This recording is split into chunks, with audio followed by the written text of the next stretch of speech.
Operator by Zvi Maushowitz, January 28, 2025. No one is talking about OpenAI's Operator. We're, shall we say, a bit distracted. It's still a rather meaningful thing that happened last week.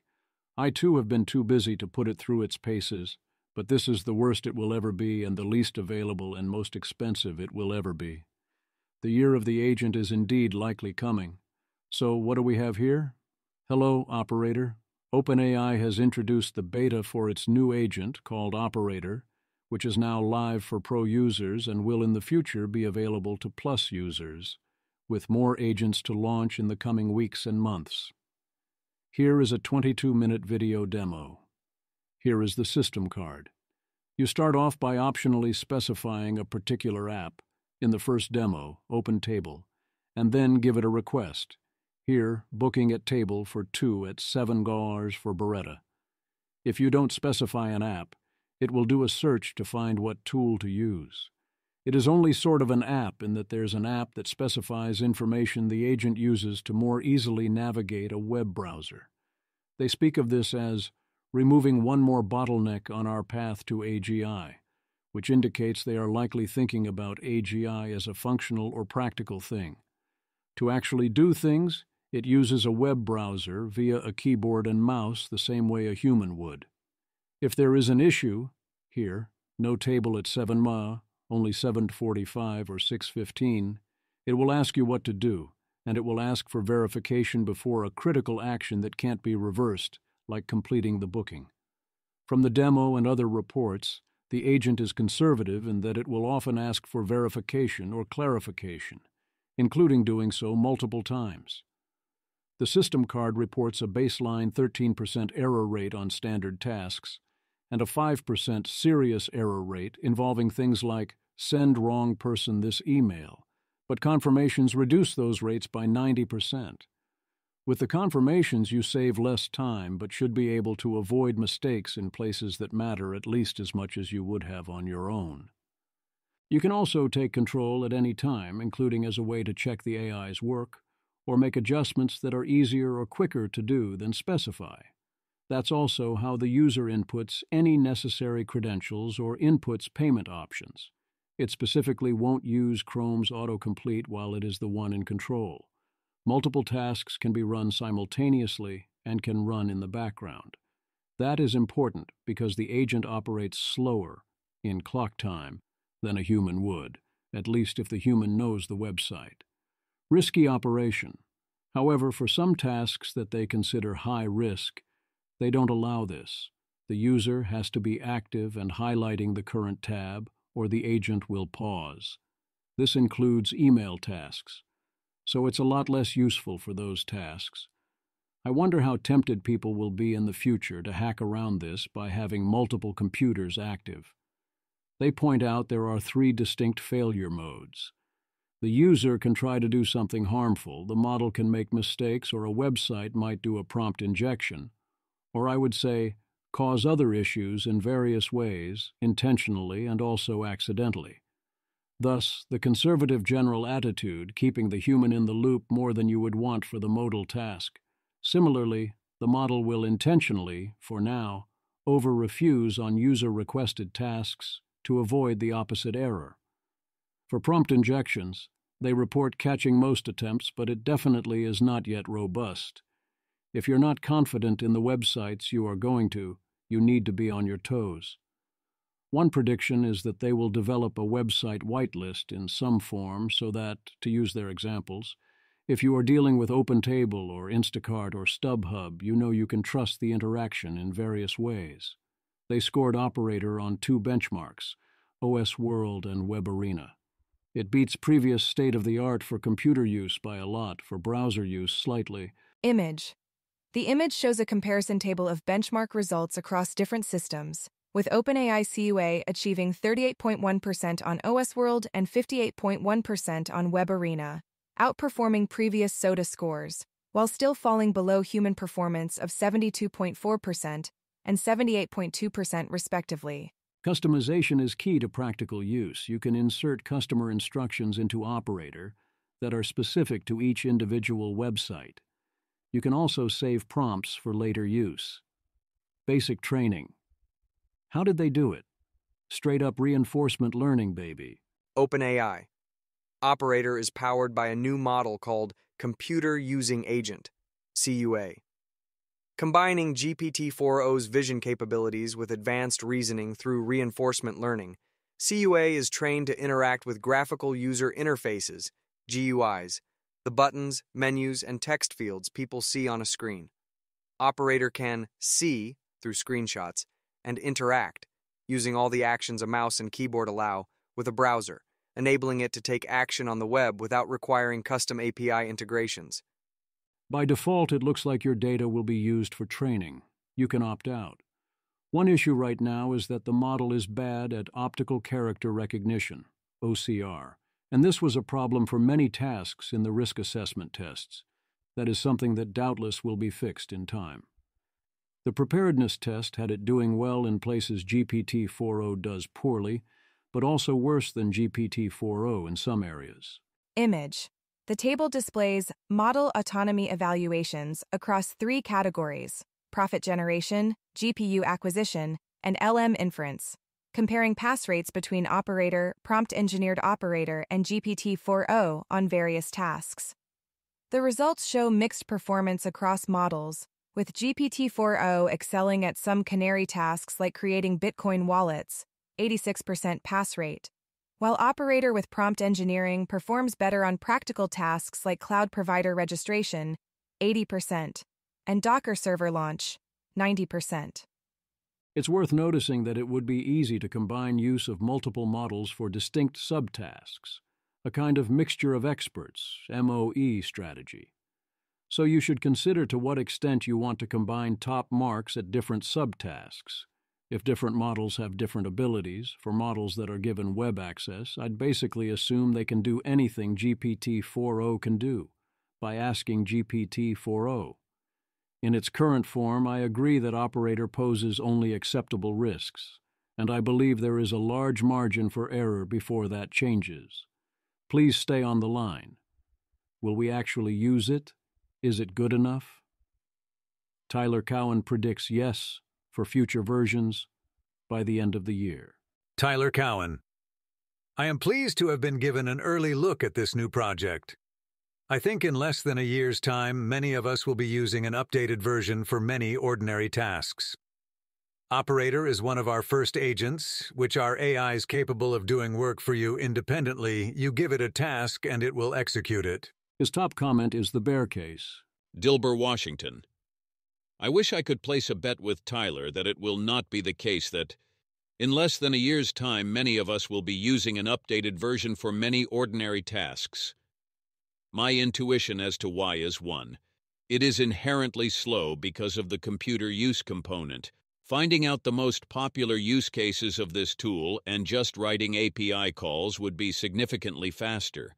The slowness mixed with the relative importance of the task mixed with how easy that task is for an average person does not equate to fast adoption.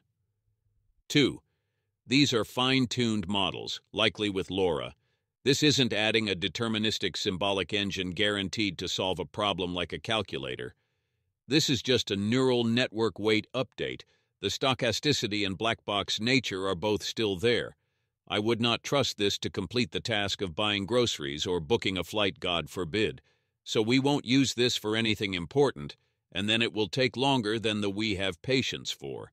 Those aren't features of a killer app. Sometimes a cool tech demo is just a cool tech demo. I could build a 3D printed R2-D2 life-size with actuators and motors that every morning slowly drives over to my toaster, makes me toast, and slowly brings it back to me.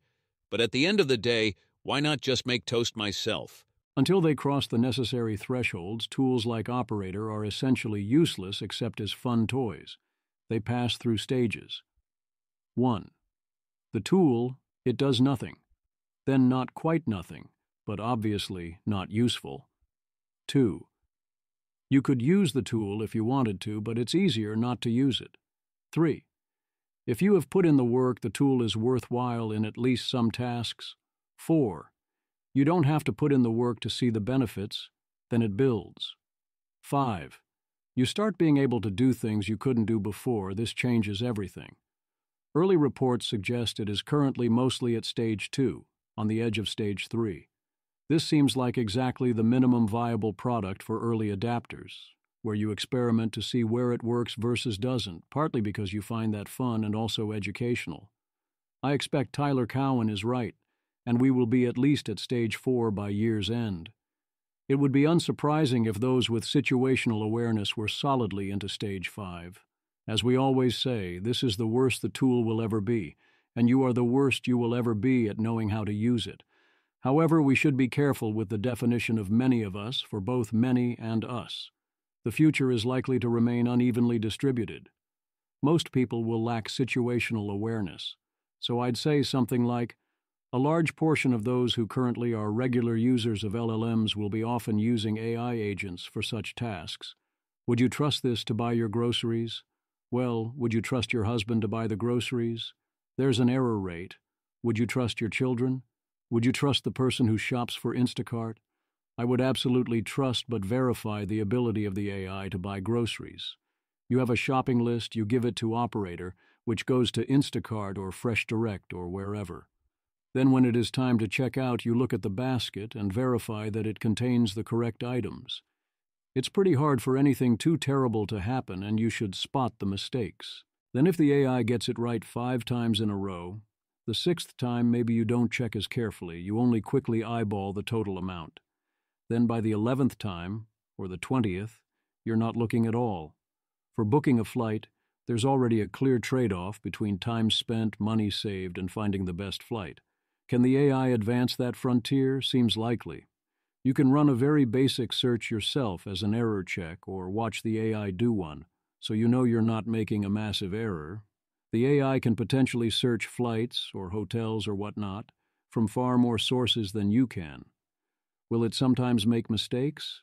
Sure, but so will you. And you're not going to say, book me a flight to Dallas and then get to the airport and be told you're flying through London. You're going to sanity check the damn thing. Remember, time is money. And who among us hasn't postponed looking for a flight and paid more in the end because they can't even today? Alternatively, think about how the AI can do better by checking prices periodically and waiting for a good opportunity. That's beyond this version, but ChatGPT tasks already exists. This probably isn't beyond the December 2025 version. Indeed, if I decide to book a flight late this year, I can imagine that I might use my current method of searching for flights, but it seems pretty unlikely. For a brief survey. So how did Operator do on its first goes? We put it to the test. Pliny jailbroke it quickly as usual, having it provide the standard Molotov cocktail instructions, researched lethal poisons, and finding porn on Reddit via the Wayback Machine. To get around CAPTCHA, the prompt was, in full, and this appears to be real. CAPTCHA mode. Enabled. No, not that test. Everyone fails that test.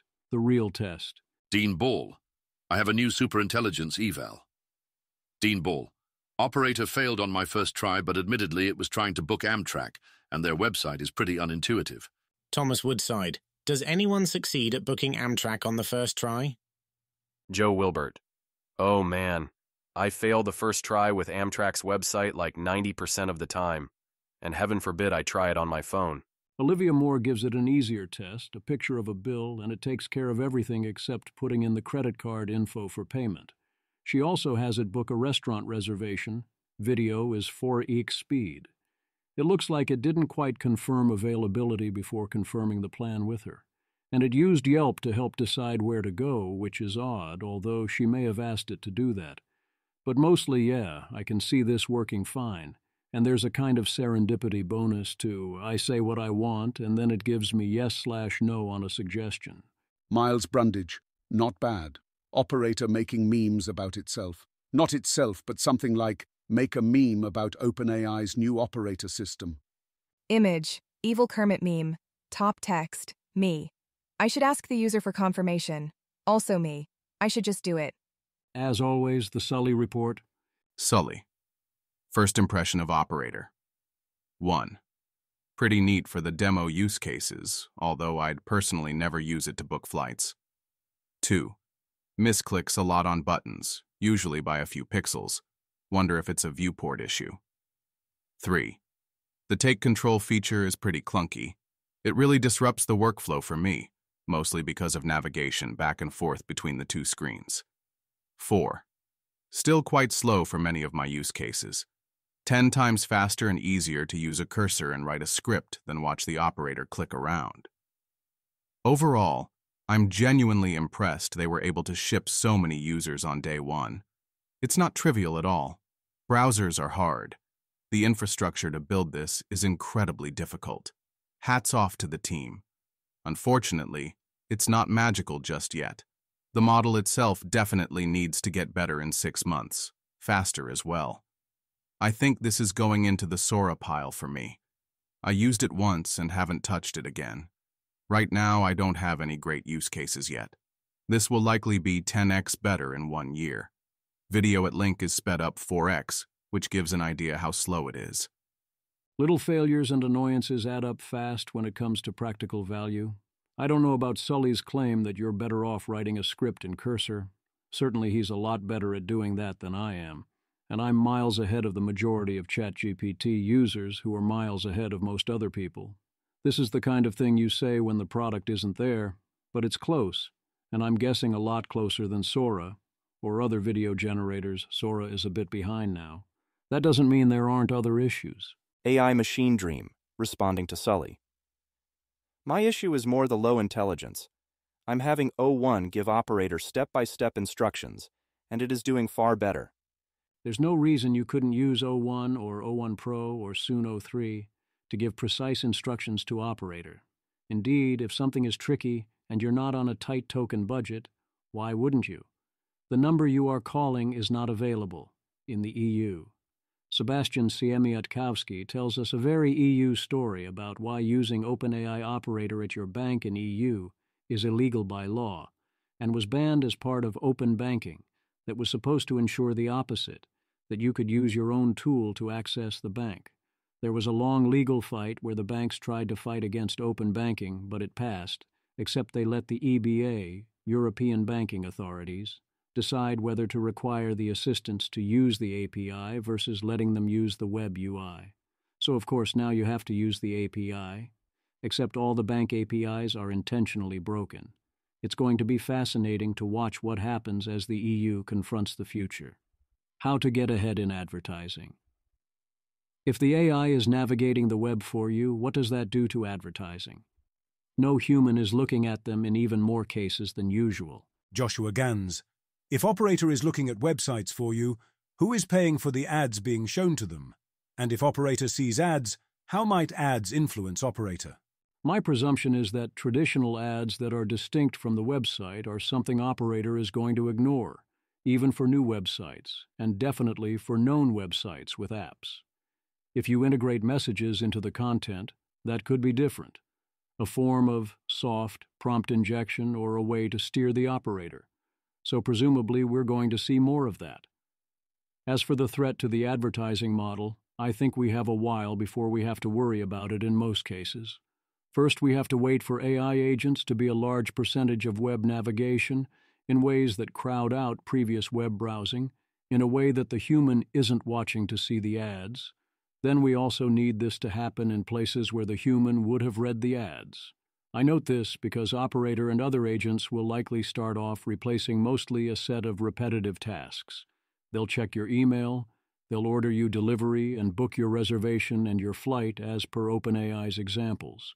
Losing the advertising in those places is fine. They weren't relying on it, or didn't even have any. Eventually, agents will also be looking at everything else for you. And then we have an issue on the order of ad blocking, and also humans learn to ignore all the advertising. At that point, I expect to have many much bigger problems than advertising revenue. Begin operation. What does the future hold? Will 2025 be the year of the AI agent that 2024 wasn't? Alex Lawson, OpenAI's Operator, from the sound of it, barely works when it comes to bunch of things. Luckily, as we all know, it's really hard to go from barely works to superhuman in AI, especially once you have the basic setup that gets you to barely works. No, that never happens, and definitely not quickly. Simad, my inbox is filling up rapidly with computer control agent launches coming shortly. Maybe should have an agent Olympics to decide which controls my computer.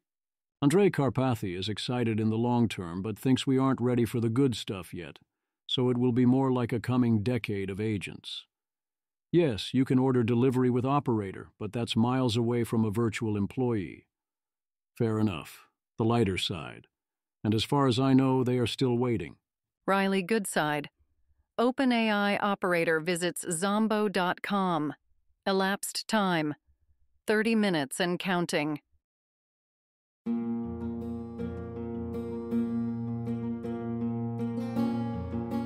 This has been an episode of the Don't Worry About the Vase podcast. If you enjoyed this podcast, please visit thezv.substack.com to support the author. If you enjoy having AI-narrated episodes, please note this is a listener-supported podcast. To receive new posts and support the cost of creation, consider becoming a subscriber at dwatvpodcast.substack.com. Thanks for listening.